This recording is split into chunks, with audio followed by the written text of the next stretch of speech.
From the nation's capital, Eye on Washington with Marilee Joyce. A weekly discussion about the federal issues most important to Nevada. And now, from Washington, D.C., here's Marilee Joyce. Well, good day to you. I'm Marilee Joyce, and this is Eye on Washington, the only statewide Nevada news program produced in Washington, D.C. Every week, Eye on Washington takes you straight to Capitol Hill for a discussion with Nevada's delegation and other leaders about the federal matters that matter to you. Today's topic, how Nevada's transit system drives Nevada. We'll tell you why strong public transportation means a stronger economy, stronger neighborhoods, and a stronger environment. And my very special guest today is Mr. Lee Gibson, the Executive Director of the Regional Transportation Commission of Washoe County. Thanks for being here again. It's great to be back. Thank you. Well, every time you use public transit, you're doing a whole lot more than traveling to work, play, or to an appointment. And today on Eye on Washington, we'll tell you why public transit has such a huge impact on Nevada's and this nation's economy. We'll tell you about its impact on connecting communities and its very positive impact on the environment. And we'll close our show today asking my guest about the federal role in transit and what he expects from Washington, D.C. 8 million. That's how many passenger trips RTC Washoe provides annually through its fixed route system. 8 million rides to work, recreation, location, medical appointments, shopping trips, and so much more. But did you know that that bus is doing more than driving you to your destination? It's also helping drive the economy, specifically. Thanks to transit in Washoe County, as well as throughout Nevada and across this nation, businesses can access larger labor markets and increases their productivity. Nationally, this means nearly $58 billion in increased productivity for U.S. businesses and about $22 billion to U.S. employees in direct economic benefits. It also has a huge impact on the housing market, which is so important for Nevada as it continues to emerge from the Great Recession. On average, homes close to transit lines have more stable housing prices during economic downturns, and this means a more resilient tax base for your city and less negative impact on your personal budget during recessions as well. Well, first of all, Mr. Gibson, welcome back to Eye on Washington. Those are just a few examples of the economic benefits of transit. A lot for you to talk about regarding all that. I want to start with job creation specifically. How's it helping there? Well, we are looking at 50,000 jobs coming into the Reno-Sparks, northwestern Nevada area over the next 5 years. And what's going to be very critical is making sure that we can offer everyone the mobility choices to get to work, to get to recreation, to get to healthcare, and to get to education. And I think the mass transit investments that we're making, especially in the 4th Prater corridor, connecting Sparks to downtown Reno, and then our Virginia Street corridor project, where we're going to connect Midtown to downtown to UNR, and then build the Gateway project, which will be a multimodal facility that's going to serve regional needs to help better connect UNR to our community and to our economy, is going to be critical. I think it's very important, and I want to make this point, it's very important. We are building a knowledge-based economy in northern Nevada now. That connectivity to UNR is going to be critical so that we can move the knowledge folks who are going to be using the research facilities, the professors, the students, the graduate students. We want to make sure we can give them the choices so they can spend time doing the important work they need to be doing to improve our economy and our community. And that way they don't have to spend time driving. So if you really think about it, RTC Washoe is connecting all the way from that technological connectivity, UNR focus that you're talking about, all the way down to the most basic mom and pop shop, because as the RTC creates and improves upon their routes, you're also opening up to those businesses along those routes a lot more people to be able to access those shops, et cetera, aren't you? That's absolutely correct. I have many of the business owners in Midtown come to me and say, Lee, when are you going to get the bus connecting to the university? I want to get those students, I want to get those faculty members down to Midtown so they can shop in the shops, eat in the restaurants, and spend time down there. Right now, we have challenged parking situations in the Midtown area. The rapid line, the BRT line, bus rapid transit line we'll have in place are really going to help manage that situation, that accessibility situation, much more efficiently, and really let those businesses grow. Now, I read that nationally, every $1 billion of annual transportation spending supports 36,000 jobs and boosts business sales by nearly $3.6 billion. So it's easy for us to think as you're planning out Washoe County's public transit system with an eye on the routes and the numbers and stuff like that. But you're not just looking at routes and numbers, you're actually looking at the region's overall economy as well when you're sort of planning this all out. That's correct. One of our key partners at RTC is the Economic Development Authority of Western Nevada, and we've been working with them and looking at the job creation and job opportunities that are going to evolve over time, and we see a rapid increase in those jobs. We see a rapid need for workforce development. We have to help develop the skill sets in the workers to get them into these new jobs that are coming to our region. That is going to require mobility and accessibility. That is going to require public transportation, and that will help us get to those numbers you just quoted in terms of economic impact. You know, again, we cannot overstate what transit means to business and to the connection to get to businesses, to shop, to basically, I don't know, move money around for the Nevada economy in general. That's a great way of putting it. That's exactly what we're in the business of doing. When we put a passenger on one of our buses, if someone's riding the rapid line, we're helping to move money from what someone has earned to a spending activity so that someone can then have another job. And that's a really important point. We want to make sure that people grow and prosper. We want to make sure that through the connections we provide, the workforce gets educated, and then they can have the opportunity to engage in retail spending and grow our local merchants and businesses, and through that, we're going to remake our economy in Northern Nevada. And I think that is a great way and a great important facet of RTC's programs, is creating those opportunities. Love it. And that is a great way to segue into our next segment when we return, Transit Community Connection. And that's right after this. You're watching Eye on Washington with Marilee Joyce, brought to you by Caesars Entertainment, the Las Vegas Sands Corporation, the Regional Transportation Commission of Washoe County, the Las Vegas Convention and Visitors Authority, Boyd Gaming, NV Energy, the Regional Transportation Commission of Southern Nevada, Rogich Communications Group, and Jim Marsh Automotive.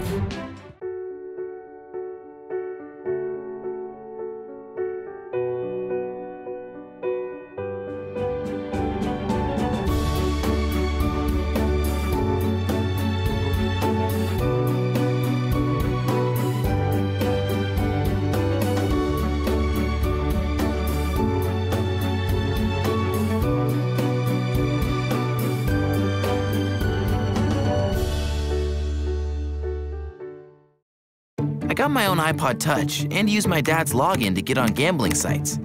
Poker is the best, but I'm losing a lot. Since I'm too young to play, they're not allowed to keep the money and my dad won't find out. That's right, isn't it? Want more federal news that affects Nevada, its businesses, and its residents? Then you need to subscribe to Nevada's Washington Watch newsletter, your sole source of online news direct from Washington, D.C. Visit joycecommunications.com and subscribe today. All of us at Caesars Entertainment have something we want to say. Play responsibly. Play responsibly. We don't want you to gamble if you've had too much to drink. You shouldn't gamble if you're lonely or depressed.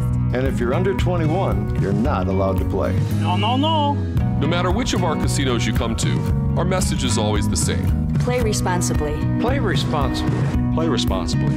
We know you're coming to our casinos to have a good time, and we always want you to leave feeling like you did.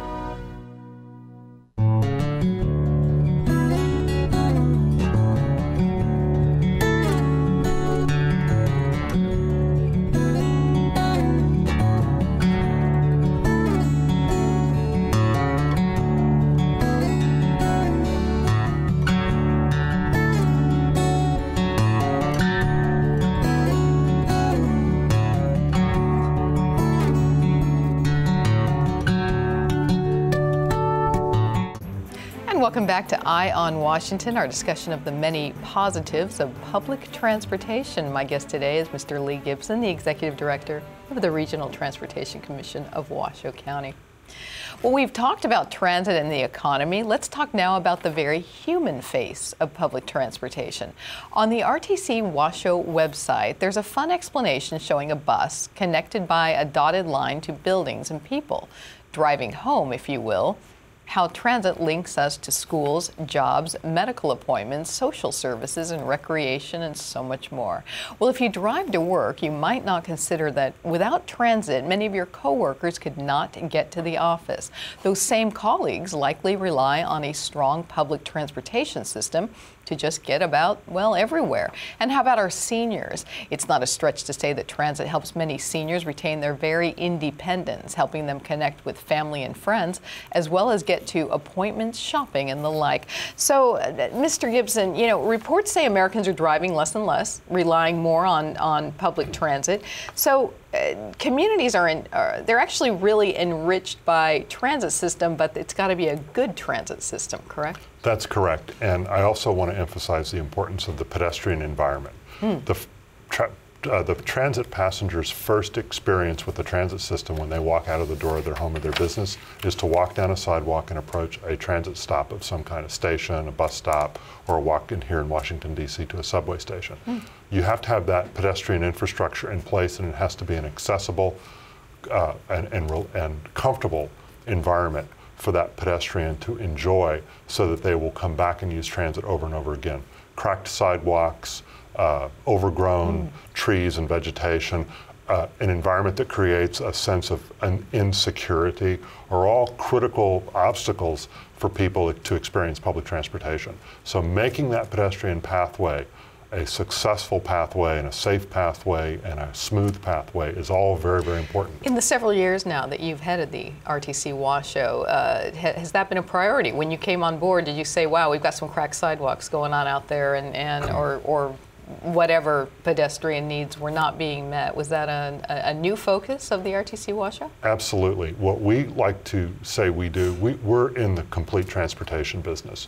When we go and construct a road, we want to construct a transit-friendly road. We want to construct a pedestrian-friendly road. We even construct bicycle-friendly roads so that when the different users of the different modes are using that corridor, they're always going to find a safe and good environment where they feel that they can walk, bike, or drive. Very cool, because when you think transportation, you're not really thinking about feet, are you, as much as you're thinking about buses and what, yeah? The shoe is the oldest mode of transportation we have. Well, you know, your website says, quote, while not everyone rides transit, we all benefit from those who do. Explain what you mean by that. Well, first off, transit is a major way folks get to work.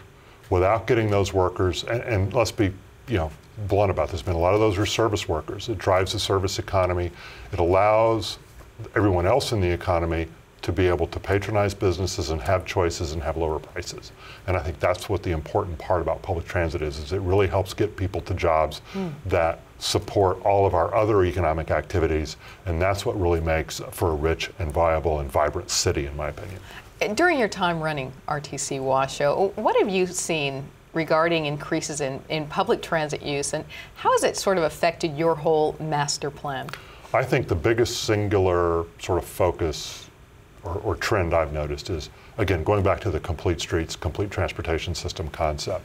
When we do things together, when we rebuild sidewalks, when we put in bike lanes, when we put in transit lines, when we make the travel pathway for automobiles safer, then all benefit. And it's not just a benefit to the users of the transportation system, it's a benefit to the adjacent land uses, and that's where the commercial and economic activity occurs. Great. And we return, transit and the environment, and that's right after this.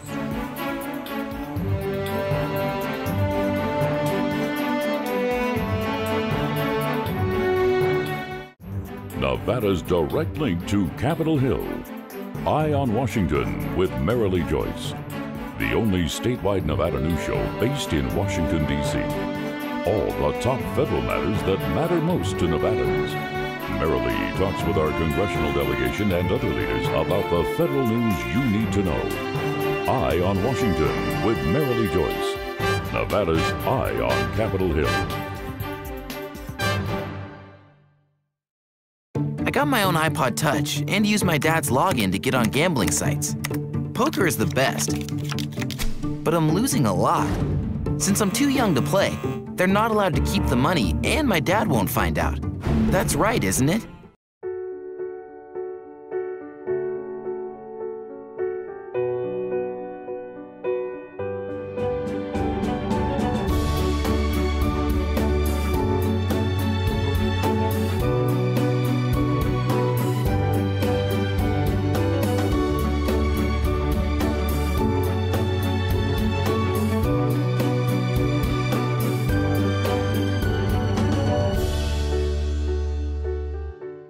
All of us at Caesars Entertainment have something we want to say. Play responsibly. Play responsibly. We don't want you to gamble if you've had too much to drink. You shouldn't gamble if you're lonely or depressed.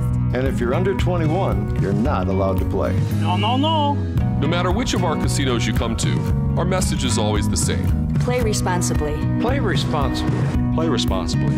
We know you're coming to our casinos to have a good time, and we always want you to leave feeling like you did. I'm a teacher.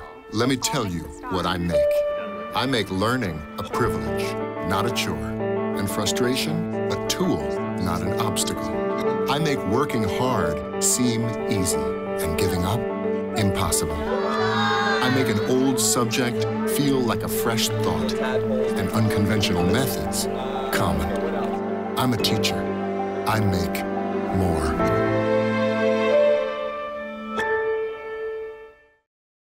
I got my own iPod Touch and use my dad's login to get on gambling sites. Poker is the best, but I'm losing a lot. Since I'm too young to play, they're not allowed to keep the money and my dad won't find out. That's right, isn't it? Oh, hey, bud. Where are you headed? Just gonna hang out. With Gary and Todd? Yeah. I've been meaning to ask you, is there any drinking going on in this crowd? No. If any of your buddies ever pressure you to take a drink, just tell them you promised your dad you wouldn't. I'd do anything to keep you safe. Okay, I will. I hope this is working. I promise. Love you too, Dad. They really do hear you. For tips on what to say, visit underagedrinking.samhsa.gov. And welcome back to Eye on Washington and our discussion of the positive impact of transit on the economy, people, and the environment. We've been visiting with Mr. Lee Gibson, the Executive Director of the Regional Transportation Commission of Washoe County. Well, in November of 2012, RTC did something that was aimed at helping both the environment and the political process. The organization offered the public free transit rides throughout the Reno, Sparks, and Carson City areas. Beyond helping you all get to the polls, the goal was to provide an opportunity for the public to try transit for free and save gas money, wear and tear on vehicles, and help the environment, and just experience the benefits of using public transportation. So let's talk about that, about public transit's impact on the environment. Well, my guest says RTC Washoe is committed to lowering energy usage and reducing its carbon footprint through a variety of sustainability-focused initiatives. Their fleet of 72 buses includes 10 diesel-electric hybrids and 62 clean diesel buses. And last year, RTC unveiled new electric buses that use an estimated 83% less energy per passenger mile than a conventional gasoline sedan. Among the RTC's many programs that promote sustainability are RTC Smart Trips, the region's bicycle and pedestrian master plan, the promotion of Bike to Work Week, its partnership with Safe Kids Washoe County, and its Street Smart program. So, Mr. Gibson, I want to start with what makes a smart trip smart? What makes a smart trip smart? That's a good question. I think what makes a smart trip smart is anything and everything that the trip maker, the customer, if you will, can do to help share a ride or join a van pool and become less of a footprint, less of a carbon footprint on the environment. And I'll give you a good goal we're now kind of pursuing. As we all know, the Tesla facility is under construction, and our discussions with them have led us to the idea that they would like to see a fossil fuel-free site. So we are trying to, we have a Transportation Investment for Growth and Economic Recovery grant application before the DOT right now. We'd like to buy 15 more electric buses. We're going to promote our smart trips and our van pools and help people get to Tesla without having to use fossil fuels. And I think that as a goal really can make a big statement about what the future of transportation and the future of propulsion technologies will mean to helping improve the economy, improve the environment, and show people that there are different ways of doing kind of the same old thing. Interesting. You know, all these sustainability-focused programs, they really help you introduce alternative modes of transportation. And the more residents use them, well, the more we're reducing auto usage, fuel emissions, improving air quality. Isn't that correct? That's absolutely, and what else? Absolutely correct. Well, sustainability from a principle theoretical standpoint involves three things: a social component, an environmental component, and an economic component. And so the idea behind sustainability is what's good for the environment, what's good for people, generally will result in a lower cost and savings to everybody involved. So when we look at, for example, using electric buses, we're actually buying per unit our propulsion fuel, electricity, at a much lower cost than, say, gasoline or diesel fuel. That means we have a smaller carbon footprint for the same productivity, if you will, for moving the same number of people. That's the idea of sustainability. Through our fourth Prater project, which will connect downtown Sparks to downtown Reno, we're going to use electric buses. And this is really cool. We're going to use electric buses, reduce the carbon footprint, and help move people from those neighborhoods in Sparks to downtown Reno where they can catch buses to get to TMCC, UNR, or to some other workforce training, and then participate in the new economy. You know, those electric buses are really something. Our newsletter, our federal newsletter, Nevada's Washington Watch, we ran some, Michael, that your public relations wonderful guy sent us great photos, and we did a little article on it, and they're just fascinating. We did a lot of research on those. And we are very proud. We're moving towards having the first and only electrified bus rapid transit project in the United States, and on 4th Prater. So we are going to help set a new national standard, if you will, best practice in how to develop transit quickly, projects. Because we are flat out of time for this segment, but how do you work to make sure your major road and other projects don't negatively impact the environment? Everything from design to construction. We look at the materials we're using, we look at the chemistry underlying the materials, we use new technologies in asphalt. We do everything we can that the physical and natural sciences and engineering can bring to help us lower those costs and use reduce the carbon footprint of our road construction program. Great, thanks so much. When we return, what does Lee Gibson say the federal government should do to strengthen public transportation in Nevada and nationally? That's right after this.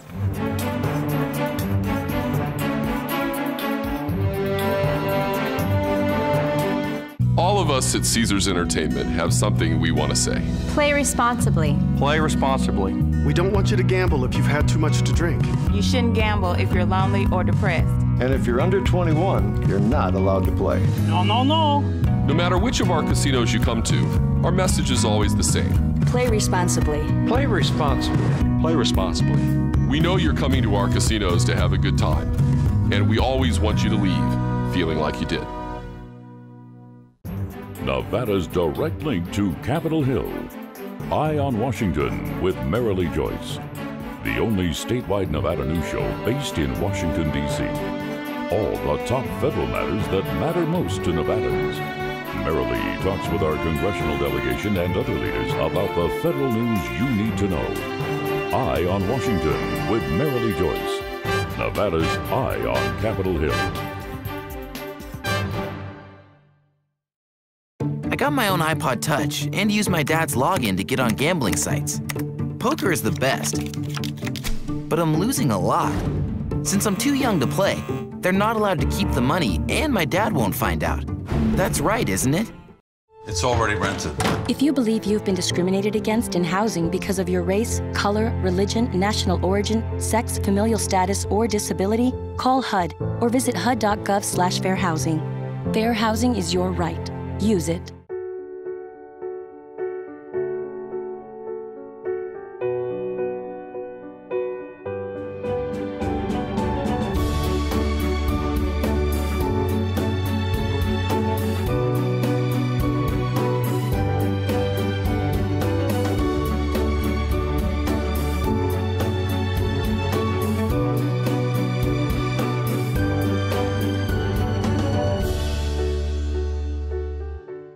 Having your child hospitalized can be a terrifying experience for any parent. In one moment, everything can change.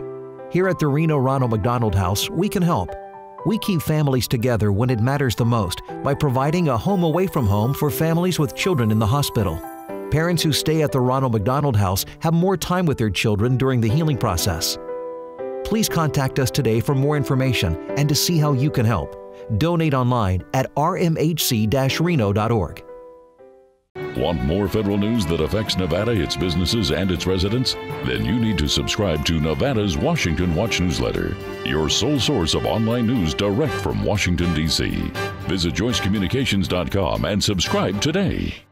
And welcome back to the closing segment of today's Eye on Washington on the importance of public transportation. We've been visiting, of course, with Mr. Lee Gibson, the Executive Director of the Regional Transportation Commission of Washoe County. Mr. Gibson, you're in Washington, D.C. several times a year. You're meeting with Nevada Congressional Delegation and other federal leaders about very important issues for Washoe County, for Nevada and beyond, as far as public transportation, transportation in general, and pedestrian needs as well. What do you think is needed from Capitol Hill, from the Department of Transportation, regarding public transit specifically?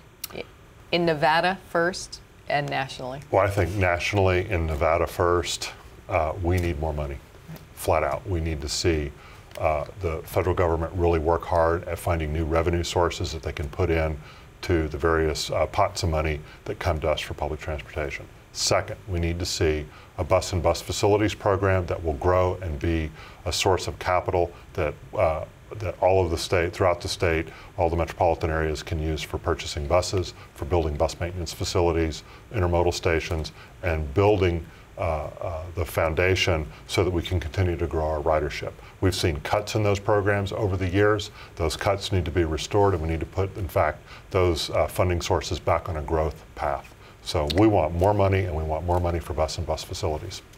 More money. That's how we'll end the show, asking for more money from Congress. Good luck with that and everything else. And thanks for being here today. That is it for Eye on Washington. Be sure to join us next time as we discuss more important federal matters and their impact on you in Nevada. And for more news anytime on how federal issues affects you, be sure to visit our website, joycecommunications.com. While you're there, be sure to like us on Facebook. You can follow me on Twitter, and you can use YouTube for any of my shows you might have missed. I'm Marilee Joyce in Washington, D.C. Hope you have a great day today.